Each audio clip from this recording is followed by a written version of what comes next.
শুভ সকাল বন্ধুরা, রাধে রাধে। ভগবান শ্রীকৃষ্ণের অমোঘ বাণী শুনি, যে বাণী শুনলে আমাদের জীবনে নতুন বাঁচার আলো, সঠিক পথের দিশারি খুঁজে পাই। ভগবদ গীতার প্রতিটি পংক্তিতে জীবনের উদ্দেশ্য কি, জীবনের লক্ষ্যপথে পৌঁছাতে গেলে আমাদের কি কি করণীয়, কোন পথে গেলে আমরা জীবনের সঠিক উদ্দেশ্য খুঁজে পাব, কোন লক্ষ্যে গেলে আমরা জীবনের শেষ পর্যায়ে জীবনের আসল মানে খুঁজে পাব, এই সব কিছুরই ব্যাখ্যা শ্রীমদ্ ভগবদ গীতায় আছে। কেউ যদি আন্তরিকভাবে অত্যন্ত গুরুত্ব সহকারে ভগবদ গীতা পাঠ করে, তাহলে ভগবানের করুণায় তার সমস্ত কর্মের পাপ কর্মের ফল তার উপর ক্রিয়াশীল হবে না। সব রকম ধর্মানুষ্ঠান, সব রকম আচার আলোচনা সম্পূর্ণ ভগবদ গীতার সারমর্ম কেউ যদি বোঝে, তাহলে তার জীবনের সকল পাপকর্মের প্রতিক্রিয়া থেকে সে নিজেকে রক্ষা করতে পারবে।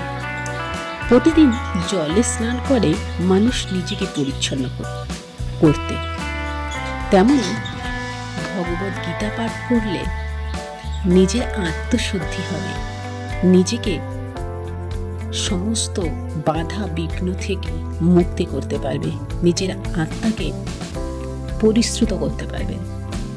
যেহেতু ভগবদ গীতা স্বয়ং পরমেশ্বর ভগবানের মুখনিসৃত বাণী, তাই এই গ্রন্থ পাঠ করলে অন্য কোনো বৈদিক সাহিত্য পাঠ করার দরকার হয় না। গভীর নিষ্ঠা ও আন্তরিকতার সঙ্গে নিয়মিতভাবে ভগবদ গীতা শ্রবণ ও কীর্তন করতে হবে। বর্তমান যুগে মানুষেরা জড় জগতের কাছে এতই মগ্ন যে তাদের পক্ষে সমস্ত বৈদিক সাহিত্য পাঠ করা সম্ভব নয়। তাই এই একটি গ্রন্থ ভগবদ গীতাই যথেষ্ট, কারণ ভগবদ গীতা বেদের সারাতিসার, তার স্বয়ং ভগবানের মুখ নিঃসৃত বাণী। গঙ্গাজল পান করলে যেমন অবধারিতভাবে মুক্তি পাওয়া যায়, তেমনি ভগবদ গীতার পূর্ণ পিপাসা পান করলে তার আত্মতৃপ্তি হবে, তার মন শুদ্ধ হবে। ভগবদ গীতা মহাভারতের অমৃত রস, যা আদি বিষ্ণু ভগবান শ্রীকৃষ্ণ নিজেই বলে গেছেন। ভগবদ গীতায় পরমেশ্বর ভগবান শ্রীকৃষ্ণের মুখ নিঃসৃত, তার গঙ্গা ভগবানের চরণ পদ্ম থেকে উদ্ভূত বলেই কথিত হয়। ভগবানের মুখ ও চরণের মধ্যে অবশ্য কোনো পার্থক্য নেই, তবে নিরপেক্ষভাবে বিচার করলে এটি বুঝতে সুবিধা হয় যে ভগবদ গীতার গুরুত্ব গঙ্গার চেয়ে বেশি। সমস্ত উপনিষদের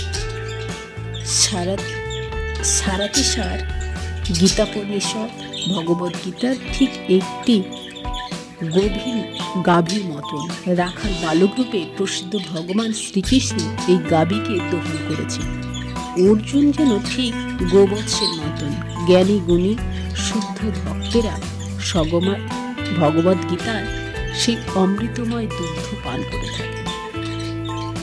বর্তমান জগতে মানুষের আকুলভাবে আকাঙ্ক্ষা করেছে একটি শাস্ত্র, একক ভগবানের, একটি ধর্ম ও একটি বৃত্তির।